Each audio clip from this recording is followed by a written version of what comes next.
What's going on, guys? Welcome back to Gotti's Garage. In today's video we are going to be installing the turbo onto the manifold, see what it looks like, and I don't know, maybe we'll just start it for a second. I mean, it is a cheap turbo and I kind of want to hear the turbo spool, and I know you guys probably do too, but as you can see, we're having like a snowstorm and it sucks because it's supposed to snow. It's supposed to snow all day today, all day tomorrow, or tonight, and then all day tomorrow. And yeah, but anyway, so I'm in my truck right now because I gotta grab some gloves before I start working. And then yeah, so I'll see you guys back over at the storage unit.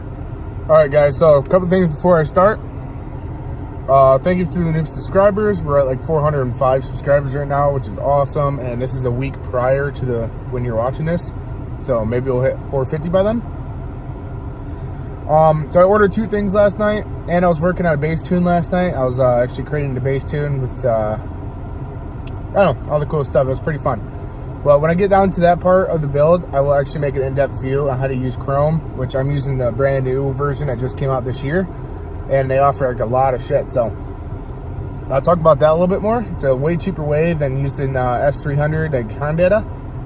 But so I ordered two things last night. I ordered a Moet's data logger.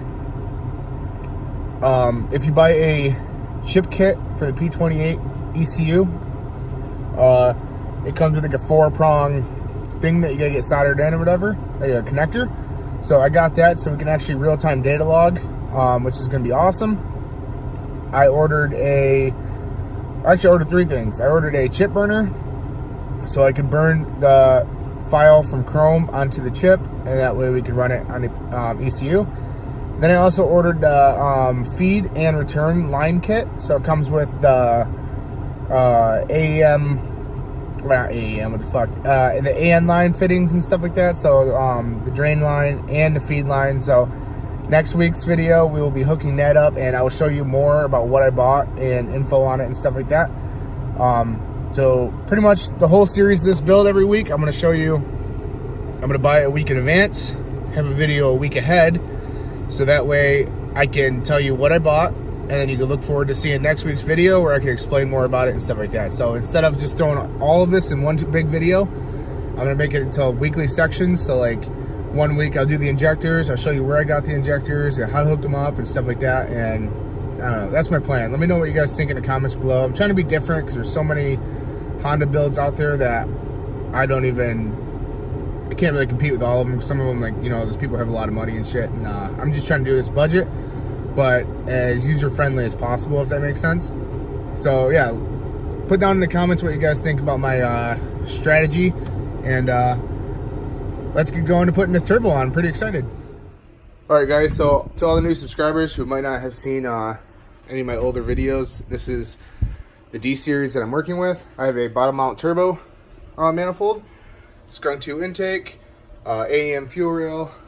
I got I think a 600 liter per hour E85 compatible fuel pump, and yeah, pretty much it's a stock D series. I have another D series that is in the machine shop that I have to go pick up sometime, but yeah, I mean, it's like, you know, like I replaced a head gasket on it, put ARP head studs in it. We got Gates water pump, Gates timing belt, and no serpentine belt on it right now because the other alternator I was using actually had a bigger serpentine pulley, and I didn't want the bigger one, I wanted the smaller one. So I put a stock alternator in there, and then I need to go get a new belt. But pretty much today all we're going to do is hook up the turbo.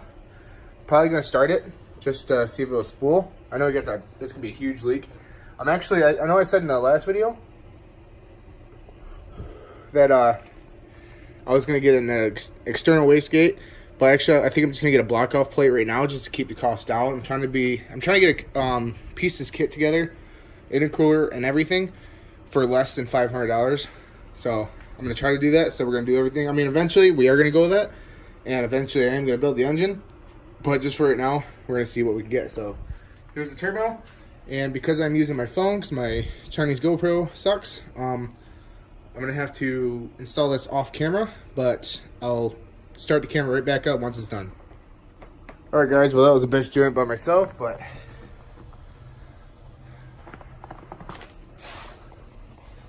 Got the turbo hooked up. So I think what we're gonna do now is just start it. See if we can get some turbo whistle. Who knows? I know it's not the ideal thing to do without any oil running through the turbo, but like I said, it's a 800. Sorry, I'm trying to put some tools away. It's a $118 turbo, so, and it's on warranty too. They have a 2-year warranty with it, so we will just see how it goes. I mean, I doubt one run with no oil is going to do much, especially because the oil won't be hot. Man, it's cold out here. My hands aren't working. Alright, so I don't know if this battery's even alive or dead, so hopefully it will start.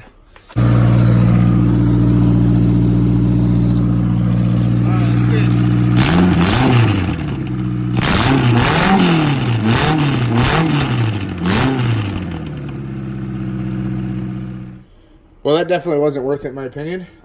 We have too big of an exhaust leak coming right here, so it wasn't hardly even spooling the turbo. But it did start up anyways, so that's good. But I guess that'll be it for this video. I have to get that block off plate, put the, install the oil lines, and then get the intercooler kit and the injectors. Might not even need the injectors right away, not if we just do like a 6-pound street tune. But yeah. So that should be it for right now. So I hope you guys enjoy this video. Oh, it's fucking cold out. So I'm sitting in the car warming up for a little bit. But I hope you guys enjoyed the video. If you're new to this channel, please hit that subscribe button. And yeah, it's coming along pretty good. I'll show you a quick. Definitely looks pretty sick. I should have known that there wasn't gonna be any turbo spool with that external wastegate hole. It just wasn't flowing the turbo good enough, like I said. But yeah, we're almost there. Like I said, all I need to do is get the intercooler kit,